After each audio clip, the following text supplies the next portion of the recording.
I like this angle. Ooh, I like this angle. Let me get my water over.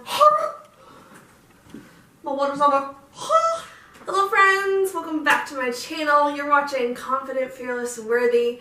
My name's Danielle, and today, my cat's jumping on the bed. Today we are going to talk about confidence, which is the first part of this channel name. Duh. This is the first part of a series that I'm going to be doing. This is Cracking the Confidence Code. And what I really want to do is give tips, tricks, and pointers on how to get more confident, how to gain more confidence, and how to feel good in the skin that you're in. This is something that I feel like a lot of plus-size vloggers, a lot of plus-size bloggers, plus-size influencers, this is a question that they get asked a lot. And, you know, no shade, I feel like it's just a really hard, difficult question to answer and to say, how do you get more confident? Because the trick of confidence is that it's different for everyone. Everybody goes through their own struggles. Everybody deals with things differently. And there's also privilege involved in this as well. And you know, people have to go through the different things based on what society tells them is acceptable. So no one confidence journey is going to look alike. It's all different, and it will all depend on what you have experienced. So just wanted to get that disclaimer out there. And the other disclaimer is that this is not a one step and then you're done process. This is a process that you're going to have to work at. This is something that will take years to really undo all of the damage that has been done by society, by others, and by yourself, honestly. And so it's not going to be an overnight thing. You're going to have to work at it, but it will be so worth it, and you're worth it. I hope that this helps you in some way, shape, or form. So in order to do that, we kind of need to take a couple steps back here. So when I was growing up, I was taught by society, by other people, that I needed to look a certain way in order to be healthy, in order to be able to pursue what I wanted to pursue in life, in order to have a romantic partner. All of those things were dictated by how I looked on the outside.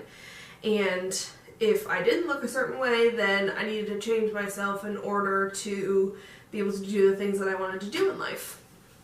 And so I really struggled with confidence, because no matter what I did, no matter what I tried to do, nothing was really working, and so I couldn't attain those standards that I had set for myself and that other people had set for me.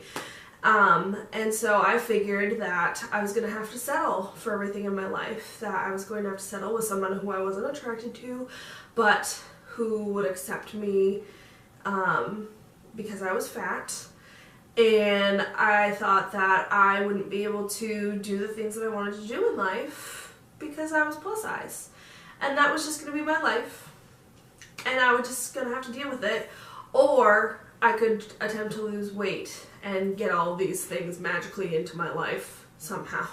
Which, spoiler alert, it's not the case. I went through my life kind of just, you know, either waiting for myself to lose weight or waiting for, you know, me to settle, I guess. I didn't really think that there was any other way of life. I didn't really think that, you know, plus size women were able to find romantic partners, or if they did, like, it was a rare occurrence and that person was just like a really good person because they could accept them. Oh, I just like want to cringe thinking about how I thought back then. I mean, to be fair, there weren't a lot of examples in mainstream media for me to look at. There weren't a lot of TV shows that showed fat people in relationships, and if they did, they were the joke, or they weren't taken seriously, and most of the time it was fat men who were showed when I was growing up. So I really didn't have anything to go off of. I just went off of what society and other people told me. So then, in grad school, I guess this is probably like the start of when body positivity started to be more mainstream. I read 2 articles that completely changed the face of my life, honestly. One was called My Boyfriend Loves Fat Women, and the second one was called something along the lines of Things Fat Girls Should Know, or Things No One Will Tell Fat Girls.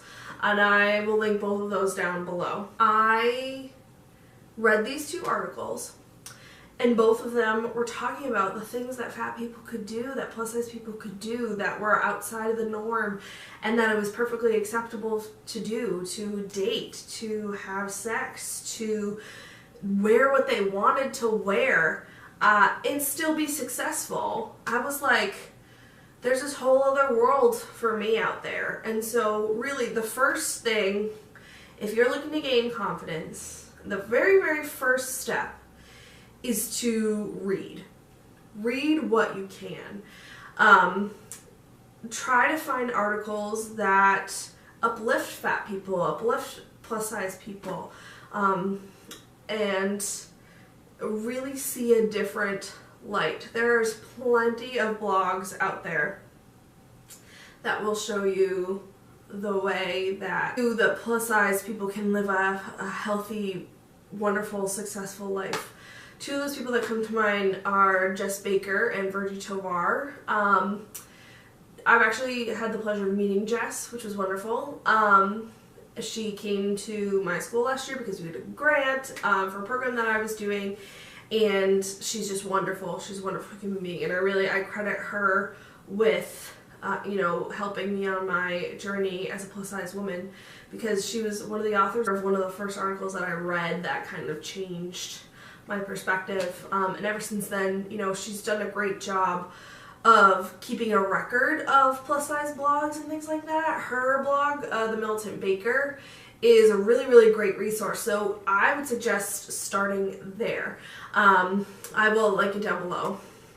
The other is Virgie Tovar, and she really is very active in her activism, I guess, and is very unapologetic and just says it how it is, and it's really, really refreshing to read her work. So I will link her blogs down below. I think the first step is to kind of expose yourself to a different way of thinking and see that it's not all what society says, and things can be different.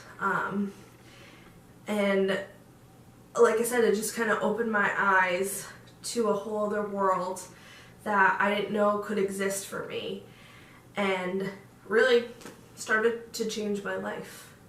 So there you go. That was really short, really simple. Part 2 is coming for Cracking the Confidence Code. Watch out for that.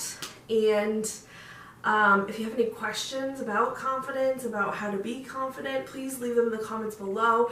I would love to hear from you and what you want to see from this series. So that's all that I have for you all, and I hope you enjoyed, and I will see you later. Bye!